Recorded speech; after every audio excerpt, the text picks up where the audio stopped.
Salam saudara-saudaraku dalam kasih Yesus Kristus. Selamat pagi saudara.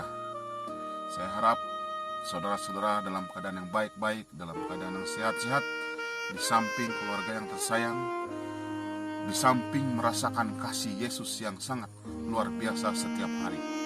Saudara, pada hari ini kita akan sambung pelajaran persoalan yang seterusnya dalam pelajaran tajuk Tujuan Tuhan menciptakan manusia. Dan pada hari ini saudara, kita akan belajar persoalan yang ketiga dan juga yang keempat. Mari kita berdoa. Terpujilah Engkau Tuhan semesta alam, Tuhan pencipta langit dan bumi. Saat ini kami belajar firman-Mu Tuhan. Terima kasih Engkau sudah menyertai kami. Tuhan, doa ini saya serahkan dalam nama Yesus. Amin. Saudaraku dalam kasih Tuhan, mari kita lanjutkan pelajaran kita melalui persoalan yang ketiga.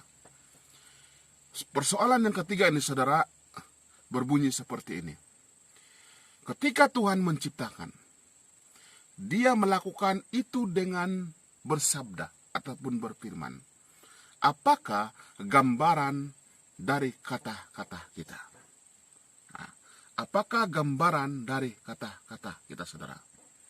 Mari kita lihat jawabannya di dalam firman Tuhan yang terdapat di dalam Matius 12 ayat 34. Mari kita buka Alkitab kita, saudara. Matius 12 ayat 34 berfirman,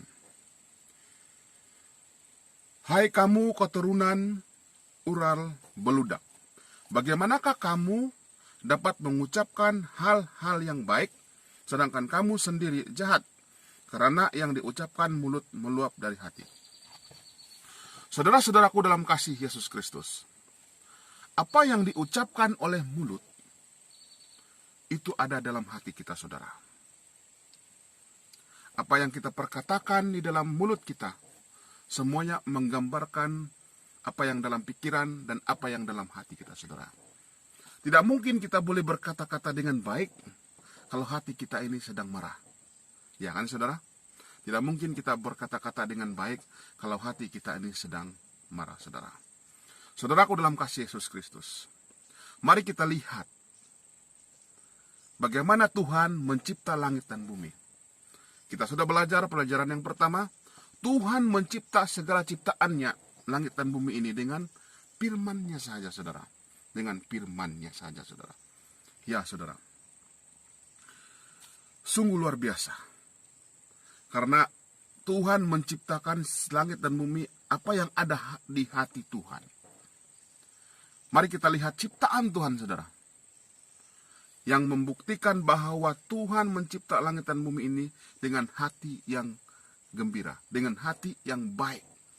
Kalau kita melihat bintang, kalau kita melihat bulan, kalau kita melihat matahari, kalau kita melihat alam sekitar hijau, apa yang kita dapat rasakan, saudara, apabila kita melihat ciptaan Tuhan? Bagi saya dapat rasakan, saya sangat mengagumi. Karena ciptaan Tuhan ini tidak ada cacat celahnya. Ciptaan Tuhan ini semuanya sempurna. Dan saya tidak terpikir bagaimana ini terjadi. Itulah kuasa daripada firman Tuhan, daripada perkataan Tuhan. Apa yang dia keluarkan, semua itu daripada hati dia, saudara. Saudaraku dalam kasih Yesus Kristus, soalan yang ketiga sudah terjawab, saudara. Soalan yang ketiga sudah terjawab. Mari kita teruskan soalan yang seterusnya, yaitu soalan yang keempat, yaitu soalan yang keempat, saudara, berbunyi seperti ini. Soalan yang keempat berbunyi seperti ini.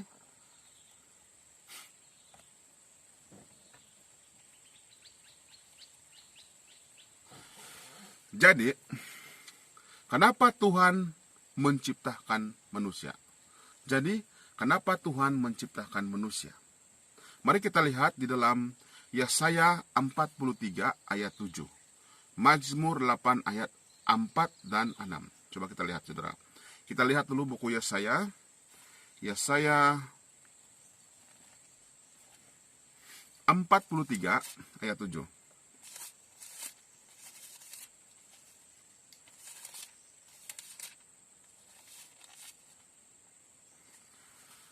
Berfirman seperti ini.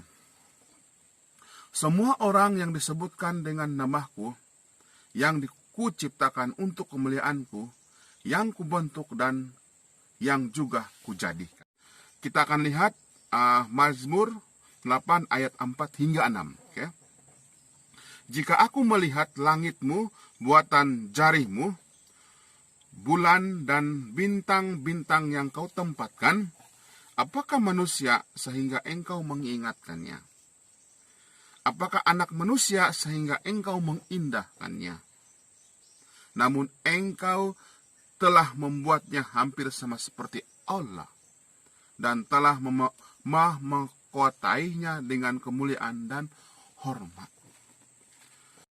Saudara-saudaraku dalam kasih Yesus Kristus, ketika manusia diciptakan pada awalnya, saudara, kemuliaan Tuhan ada pada manusia. Kemuliaan Tuhan ada pada manusia. Perwatakan Tuhan ada pada manusia, saudara. Ada pada manusia. Yang mana kemuliaan itu dia mengkotai di kepala kita. Oleh karena itu Tuhan meletakkan kemuliaannya di kepala manusia, saudara. Apabila kemuliaan itu ada pada diri kita, tujuan Tuhan menciptakan manusia, seharusnya kita memuliakan Tuhan pada waktu saat ini, saudara. Seharusnya kita memperlihatkan kemuliaan Tuhan itu kepada orang lain. Oke, saudara, mari kita lanjutkan soalan yang seterusnya. Terdapat di dalam soalan yang kelima, yaitu berbunyi seperti ini. Apakah arti kata kemuliaan? Apakah arti kata kemuliaan? Mari kita lihat ayat Keluaran. Mari kita lihat di dalam buku Keluaran 33 ayat 18 hingga 19. Keluaran 33 ayat 18 hingga 19. Tajuk kecilnya, saudara, ialah Musa meminta penyertaan Tuhan di gurun. Coba baca. Tetapi jawabnya, perhatikanlah kiranya kemuliaanmu kepadaku. Tetapi firman-Nya, aku akan melewatkan segenap kegemilanganku dari depanmu dan menyuruh nama Tuhan di depanmu. Aku akan memberi kasih kurnia kepada siapa yang kuberi kasih kurnia dan mengasihani siapa yang kukasihani. Saudara, ini firman ini dengan beraninya Musa meminta kemuliaan kepada Tuhan. Dengan beraninya Musa meminta Tuhan untuk menunjukkan kemuliaan-Nya, saudara. Saudaraku dalam kasih Yesus Kristus, maka apakah kemuliaan itu? Kebaikan Tuhan? Nama Tuhan? Keluasan Tuhan? Kemurahan Tuhan? Jika ini yang kita simpulkan, saudara, apakah arti semuanya ini? Jika seseorang memanggilmu seseorang yang baik, penuh kemurahan, apakah arti itu semua, saudara? Itu bermakna semuanya itu adalah, boleh kita katakan semuanya itu, saudara, adalah karakter ataupun perwatakannya sendiri. Perwatakan kita, saudara. Jadi semuanya itu adalah perwatakan Tuhan. Kemuliaan ini adalah perwatakan Tuhan. Karakter Tuhan, saudara. Karakter Tuhan. Jadi bagaimanakah sebuah nama menggambarkan karakter, saudara? Bagaimanakah sebuah nama menggambarkan karakter, saudara? Ketika kita memberi nama anak kita, saudara, atau nama kita sendiri, orang-orang tidak memanggil anak kita Lucifer ataupun Satan. Sedangkan pada mulanya nama Lucifer itu sangat baik, saudara. Sangat baik. Memiliki arti yang baik, yaitu bintang kejora. Dan Lucifer ini adalah ketua malaikat. Ketua malaikat sebelum dia berdosa, sebelum dia jatuh di dalam dosa, sebelum dia ditukar nama dengan namanya Satan. Oke. Kita boleh diberikan sebuah nama dengan karakter yang baik. Jadi pada dasarnya nama kita adalah gambaran karakter yang orang tua kita ingin kita miliki kita ketika kita menjadi dewasa. Saudaraku dalam kasih Yesus Kristus. Jadi nama Tuhan juga menggambarkan karakternya. Aplikasinya di sini saudara ialah Tuhan memiliki dari karakternya pada penciptaannya. Ya. Tuhan memiliki dari karakternya pada ciptaannya, saudara. Tetapi bagi manusia, Tuhan memberi semua karakternya, semua kemuliaannya. Itulah perbedaan terbesar antara manusia dan ciptaannya. Wah, luar biasa, saudara. Kemuliaan itu adalah karakter Tuhan. Kemuliaan itu adalah karakter Tuhan, perwatakan Tuhan. Pada waktu mulanya manusia diciptakan, perwatakan Tuhan itu ada pada manusia. Saudara, ada pada manusia. Perwatakan Tuhan itu ada pada manusia. Oke saudara, sampai di sini saja pelajaran kita pada hari ini. Dan seterusnya kita akan lanjutkan persoalan-persoalan yang seterusnya. Dan pada saat ini baru kita tiba dalam persoalan yang kelima. Dan ada lagi 3 persoalan yang harus kita bahas dan jawab di dalam firman Tuhan sendiri yang menjawabnya, saudara. Terima kasih atas pemerhatian kita dalam pelajaran kita pada hari ini. Dan kita akan sambung pelajaran kita di bahagian yang lain, di hari yang lain, saudara. Semoga bertemu kembali pelajaran di seterusnya. Tuhan memberkati. Mari kita berdoa. Bapa kami yang bertakhta dalam kerajaan sorga, kami bersyukur karena kami sudah diberkati Tuhan dengan firman-Mu, persoalan dan jawaban-Mu daripada firman-Mu Tuhan.